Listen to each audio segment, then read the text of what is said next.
السلام عليكم ورحمة الله وبركاته.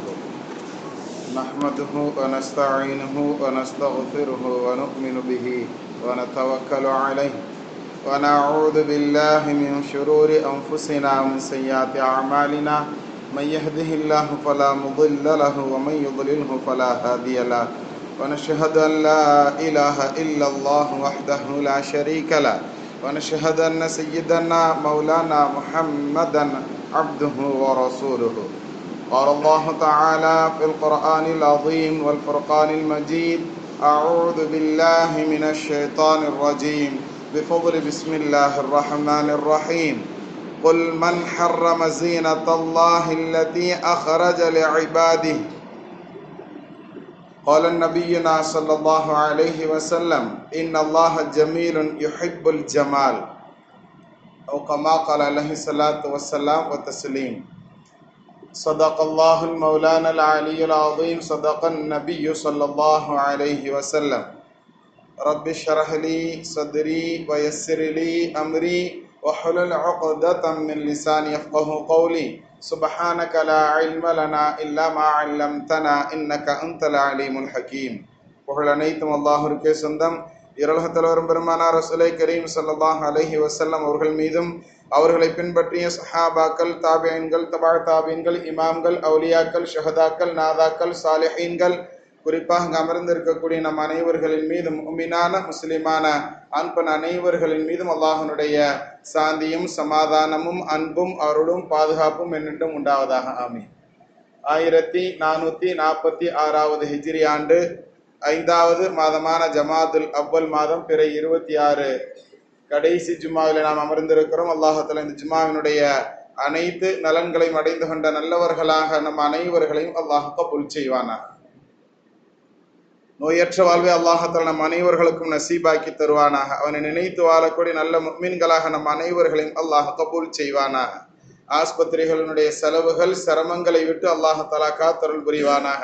நல்ல மனைவி மக்களை நசீபாக்கி தருவானாக. பிஹக் சய்யிதினா வ ஆலி சய்யிதினா முஹம்மதின் ஸல்லல்லாஹு அலைஹி வஸல்லம். கண்ணியமானவர்களே,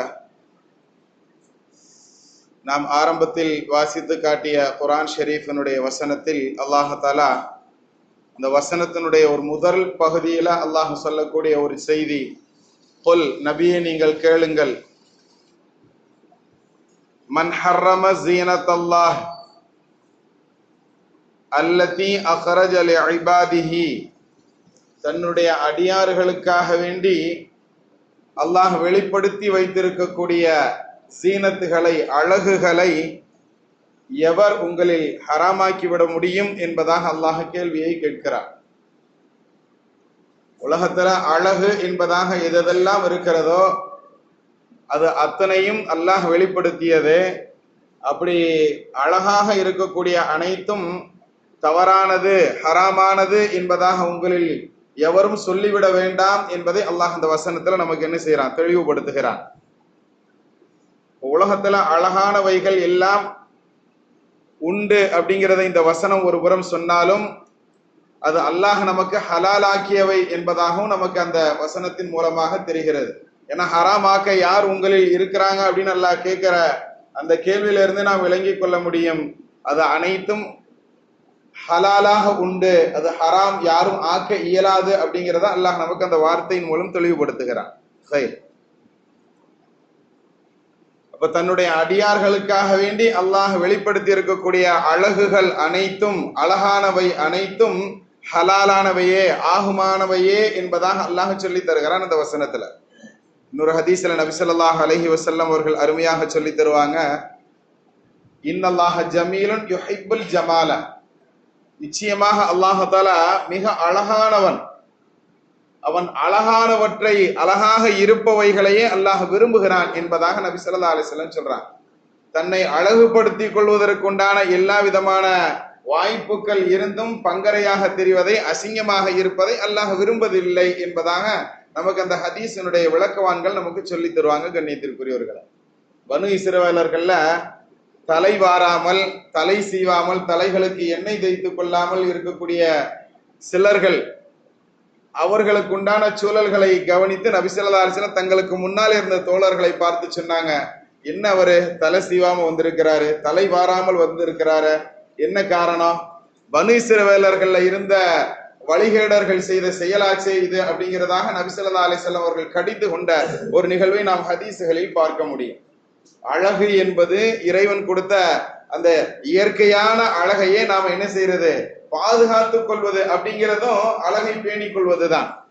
அதெல்லாம் போற போக்குல பார்த்துக்கிடலாம் அப்படின்னு சொல்லி கவனம் இல்லாமல் இருப்பது, நம்மை நாமே பேணிக் கொள்ளாமல் இருப்பது, தலைக்கு எண்ணெய் தேய்க்காமல் இருக்கிறது. நான் எப்போதும் சொல்லுவேன், இடது கையில எண்ணெயை ஊத்தி வலது கையினுடைய பெருவரலால தொட்டு வலது புருவத்துக்கு முதல்ல, இடது புருவத்துக்கு ரெண்டாவது, வலது மீசைக்கு அடுத்து இடது மீசைக்கு, அதன் அடுத்து வலது புறத்தினுடைய தாடிக்கு, அதனை அடுத்து இடது புறத்தினுடைய தாடிக்கு, அதற்கு அடுத்து 2 கைகளிலையும் தேய்ச்சி வலது புறத்தினுடைய தலைக்கு, அதற்கு அடுத்து இடது புறத்தினுடைய தலைக்கு, இப்படி தேய்ப்பது என்பதை நபி ஸல்லல்லாஹு அலைஹி வஸல்லம் நமக்கு என்ன செஞ்சிருக்கிறாங்க, இது எண்ணெய் தேய்ப்பதனுடைய முறை என்பதாக நமக்கு என்ன செய்யப்படுகிறது, ஹதீசுகளில் சொல்லி தரப்படுகிறது. இன்னொரு கூடுதலான தகவல் என்னன்னா, இந்த விஷயத்தை இப்ப நான் உங்களுக்கு சொல்லி கொடுத்திருக்கிறேன்னு சொன்னா, இது நபி ஸல்லல்லாஹு அலைஹி வஸல்லம் அவர்கள் வரைக்கும் இந்த தொடர் சரியாக இருக்கு என்பதை கூடுதல் தகவல்களாக நீங்கள் தெரிந்து கொள்ளலாம். எனக்கு சொல்லி கொடுத்த உஸ்தாத், அவர்களுடைய உஸ்தாத், அவர்களுடைய உஸ்தாத்னு இப்படியே தொடர்ச்சியாக போய் நபியிடம் அவர்கள் சொல்லி தருவதை நான் இப்படி கேட்டு இருக்கிறேன். இந்த ஹதீஸ் அறிவிக்கக்கூடிய சஹாபி அவர்கள் வரைக்கும் இந்த ஹதீஸ் தொடர் சனது சரியாக உள்ளது என்பதை விளங்கிக் கொள்ளுங்கள் கண்ணியத்திற்குரியவர்களை. ஆக எண்ணெய் தேய்ப்பதனுடைய முறை அப்படிங்கிறது நமக்கு இப்படி சொல்லி தரப்பட்டிருக்கிறது. இது நம்மளுடைய தலைமுடிகளை நாம் அழகுபடுத்திக் கொள்வதற்குண்டான சூழல். தலைமுடிகளை நாம் எந்த அளவுக்கு பேணி கொண்டிருக்கிறோம் அப்படிங்கிறதை நாம கவனத்துல எடுக்கணும். நம்ம இஷ்டத்துக்கு நாம முடி வெட்டிக்கிறோம். நபி ஸல்லல்லாஹு அலைஹி வஸல்லம் அவர்களுடைய முடியினுடைய அழகு எப்படி இருந்ததுன்னா, முன்னால் இருக்கக்கூடிய முடியும் பின்னால் இருக்கக்கூடிய முடியும் ஒரே அளவாக இருந்தது என்பதாக நாம் என்ன செய்யறோம், ஹதீசுகளில் பார்க்கிறோம் கண்ணியவான்களை. அவர்களுடைய முடி எங்க எடுத்தாலும் ஒரே நீளத்துல ஒரே அளவுல இருக்கும் அப்படின்னு சொன்னா, அதை எப்படி நபி ஸல்லல்லாஹு அலைஹி வஸல்லம் ரொம்ப பராமரிச்சிருக்கிறாங்கிறத கவனிக்கணும். நபி அவர்கள் நேர் வகுடெடுத்து 2 புறமும் என்ன செஞ்சிருப்பாங்க, முடிகளை வகுடெடுத்து போட்டிருப்பாங்க. அவர்களுடைய ஷோல்டர்ல கிடக்கும் அளவிற்கு உண்டான சூழல்கள்ல முடி இருந்திருக்கு அப்படின்னு சில ஹதீசுகள் சொல்லுது. ஆய்வாளர்கள், முஹத்திஸீன்கள், அதே மாதிரி ஃபுகஹாக்கள் நமக்கு என்ன செய்யறாங்க, இமாம்கள் சொல்லி தரும் பொழுது, போரினுடைய காலங்கள்ல நபி ஸல்லல்லாஹு அலைஹி வஸல்லம் அவர்களுடைய முடி ஷோல்டர் வரைக்கும் இருந்திருக்கு. மக்கால இருந்த வரைக்கும் முடி ஷார்ட்டா தான் வச்சிருந்திருக்கிறாங்க. மதீனாவுக்கு வந்ததுக்கு அப்புறம் நபி ஸல்லல்லாஹு அலைஹி வஸல்லம் அவர்களுடைய முடி போருடைய காலங்கள்ங்கறனால ஷோல்டர் வரைக்கும் முடி வளர்த்திருக்கிறாங்க அப்படிங்கறத நம்ம ஹதீசுகளில இருந்து, ஹதீசுகளினுடைய ஒளிகளில் நமக்கு இமாம்கள் சொல்லி தருவாங்க கண்ணியத்திற்குரியவர்களை. ஆக முடி வளர்க்குதல் அப்படிங்கிறது பெரிய விஷயம் அல்ல, வளர்க்கலாம். முடி வெட்டுதல் என்பதும் பெரிய விஷயம் அல்ல, வெட்டி கொள்ளலாம், நம்ம மார்க்கத்துல அனுமதி உண்டு. ஆனால் அதை எப்படி நபி செஞ்சாங்க அப்படிங்கிற அந்த வரைமுறையில அந்த அழகை நாம் கடைபிடித்தல் அப்படிங்கறத நாம இன்ஷா அல்லாஹ் கடைபிடிச்சு தெரிஞ்சுக்கிடலாமா, அதன் பிரகாரம் அமல் செய்யலாமா. எந்த ஒரு செயல்களாக இருந்தாலும் அதுல நபியினுடைய வழிமுறை என்ன அப்படிங்கறது தெரிஞ்சுக்கிறது தான் இஸ்லாம். இஸ்லாம் அப்படின்னு சொன்னால நபி ஸல்லல்லாஹு அலைஹி வஸல்லம் அவர்கள் காட்டி தந்த முறையின் பிரகாரம் நம்மளுடைய வாழ்க்கையை அமைத்துக் கொள்வது, அப்படித்தானே? அதுலதான் அழகு அப்படிங்கிறத நாம தெரிந்து கொள்ளணும் கண்ணியத்திற்குரியவர்களை. இப்படிப்பட்ட அழகான மார்க்கத்தை நாம் கொடுத்திருக்கிறோம், இப்படிப்பட்ட அழகான வாழ்வியலை உங்களுக்கு நாம் கொடுத்திருக்கிறோம். இதுல இருந்து உங்களுக்கு ஹராமாக்குபவர் எவர் அப்படிங்கிறத அல்லாஹ் தஆலா கேள்வியாக அந்த வசனத்துல கேட்பான் கண்ணியத்திற்குரியவர்களை. ஆக வாழ்வியலை நமக்கு அழகானதாக அமைந்திருக்கும் பொழுது கொடுக்கப்பட்டிருக்கிறது. கொடுக்கப்பட்டது மட்டுமல்ல, நமக்கு அப்படியே நபி ஸல்லல்லாஹு அலைஹி வஸல்லம் வாழ்ந்து காட்டி இருக்கிறான். நகை வெட்டுறதா இருந்தா கூட அழகான முறையில நகை வெட்டுறதை நபி ஸல்லல்லாஹு அலைஹி வஸல்லம் சொல்லி கொடுத்திருக்கிறாங்க. அதாவது நிறைய அறிவிப்புகள் வந்தாலும் வலது கையினுடைய கலிமா விரல், ஆள்காட்டி விரல் சொல்றதுல முதல்ல வெட்டணும், 2வது அதனை அடுத்த நடுவிரல், அதனை அடுத்த மோதிர விரல், அதனை அடுத்த சுண்டு விரல், அடுத்து அப்படி இந்த கைக்கு வந்துடணும் இடது கையினுடைய சுண்டு விரல், அதனை அடுத்த மோதிர விரல், அதனை அடுத்த நடுவிரல், அதனை அடுத்த ஆள்காட்டி விரல், அதனை அடுத்து கட்ட விரல், கடைசியாக வலது கையினுடைய கட்ட விரல். இப்ப நகை வெட்டுறதுக்கு கூட நம்மளுக்கு இது மாதிரி ஒரு ஒழுங்குமுறைகளை நமக்கு என்ன செய்யப்பட்டிருக்குன்னா ஹதீஸ்களினுடைய ஒளியில இமாம்கள் நமக்கு கற்று தந்திருக்கிறாங்க. அப்படின்னு சொன்னா ஒவ்வொரு விஷயங்களிலும் நமக்கு அழகு என்பது இருக்கிறது. அதனை நாம் தேடாமல் இருந்து கொண்டு இருக்கிறோம், தெரியாமல் இருந்து கொண்டு இருக்கிறோம். தெரியாம எப்படின்னா நமக்கு பிடிச்சத அழகுன்னு நினைச்சுக்கிட்டு இருக்கிறோம். அதுதான் உண்மை கண்ணியத்திற்குரியவர்கள்.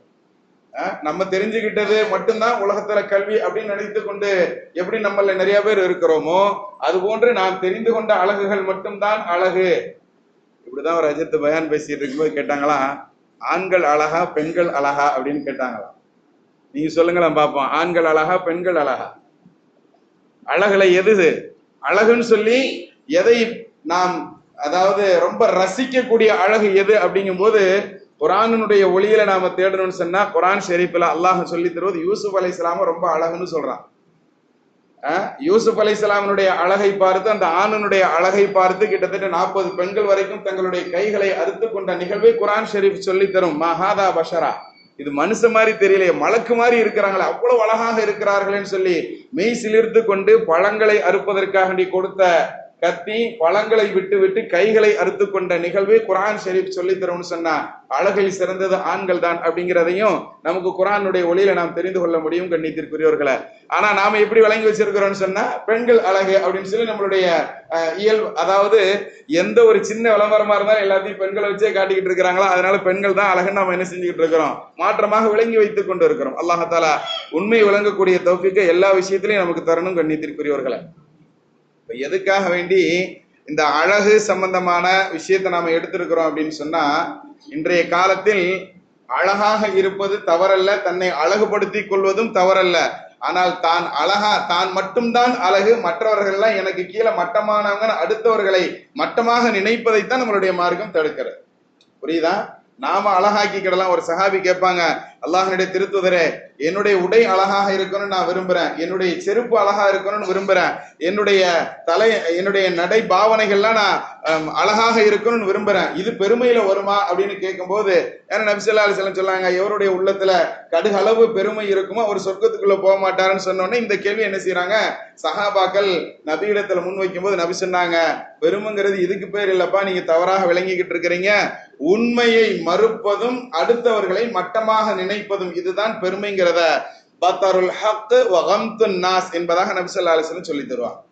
ஆக அடுத்தவர்களை சாதாரணமாக நான் மட்டும்தான் அழகு, மற்றவங்களாம் அழகு இல்லைன்னு நினைக்கிறேன் பாருங்க, இதுதான் நம்மளுடைய மார்க்கத்தில் தடுக்கப்பட்டது அப்படிங்கிறத நாம விளங்கிக் கொள்ளணும் கண்ணியத்திற்குரியவர்களை. நம்மளுடைய உடை அழகாக இருக்கணும், நம்மளுடைய செப்பல் அழகாக இருக்கணும், நம்மளுடைய சீரத் நம்மளுடைய வாழ்க்கை அழகாக இருக்கணும்னு நினைக்கிறதுல எந்த விதமான தவறும் இல்லை. அப்படி நம்மை அழகுபடுத்தி கொள்ளக்கூடிய நல்லவர்களாக நாம இருக்கணும். அப்படிப்பட்டவர்களைத்தான் அல்லாஹும் விரும்புகிறான் என்பதாக நபி ஸல்லல்லாஹு அலைஹி வஸல்லம் அவர்களும் நமக்கு என்ன செய்யறாங்க, சொல்லித்தராங்க கண்ணியத்திற்குரியவர்களை.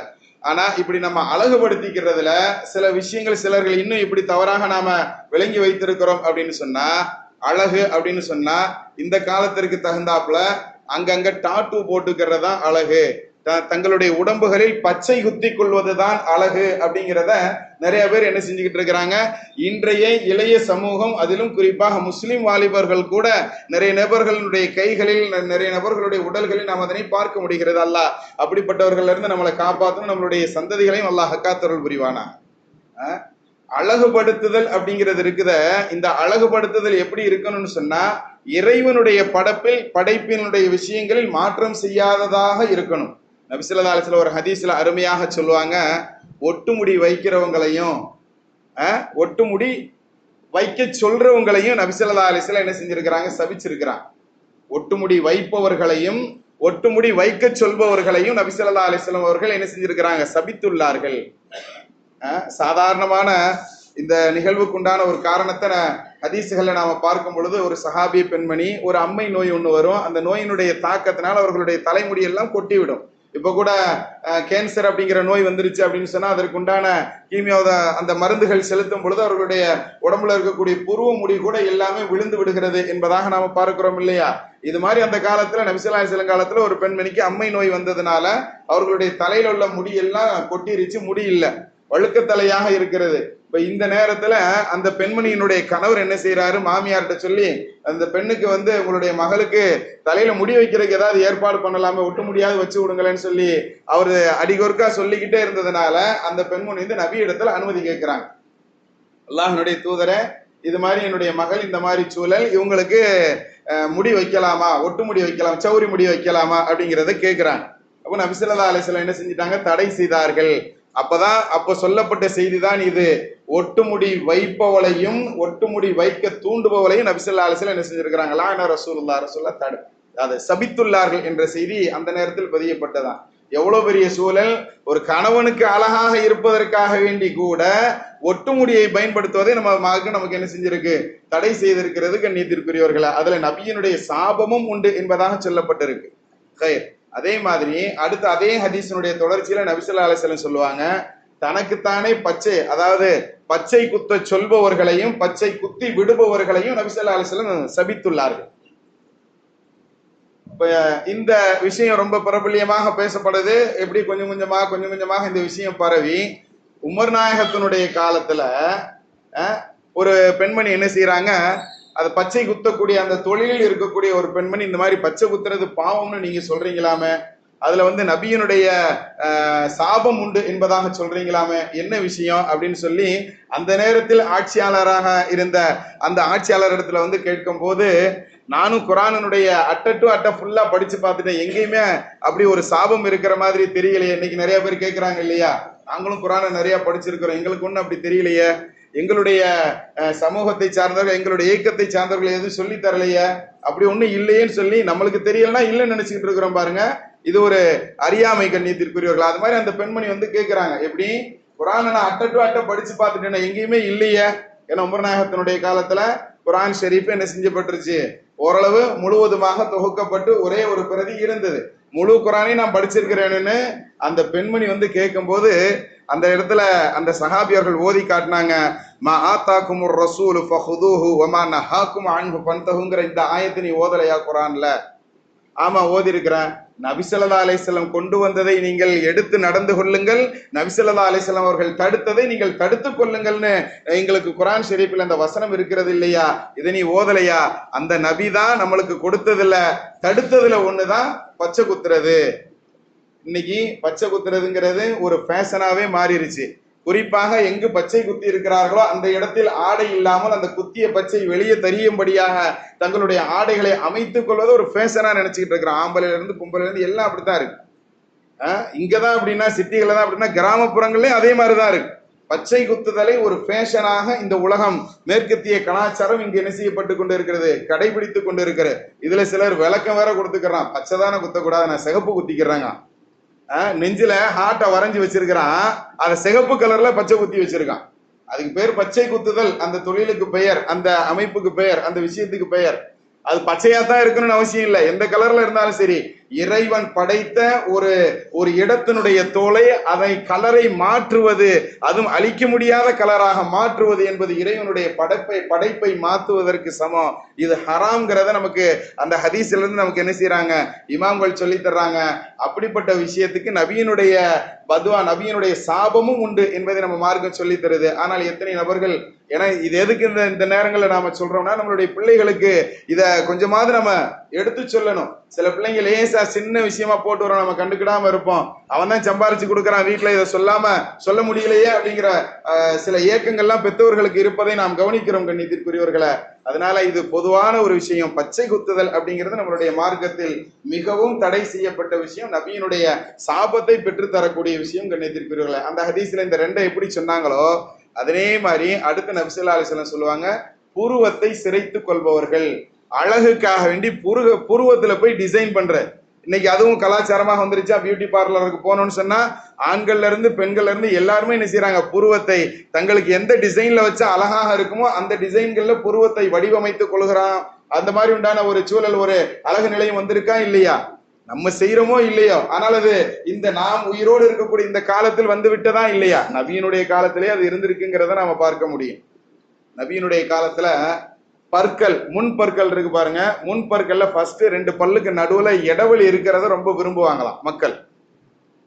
அந்த முன்னாடி உண்டான 2 பல்லுக்கு நடுவுல இடைவெளி இருக்கிறத விரும்புவாங்க. நன்றாக இருந்தாலும் கூட இடைவெளி இருப்பது போன்று அந்த பற்களினுடைய அமைப்பை மாற்றிக்கொள்ளக்கூடிய அந்த தொழில்நுட்பம் அந்த காலத்திலே இருந்திருக்கு. அப்படி செய்யக்கூடியவர்களை நபி ஸல்லல்லாஹு அலைஹி வஸல்லம் சபிச்சிருக்கிறாங்க.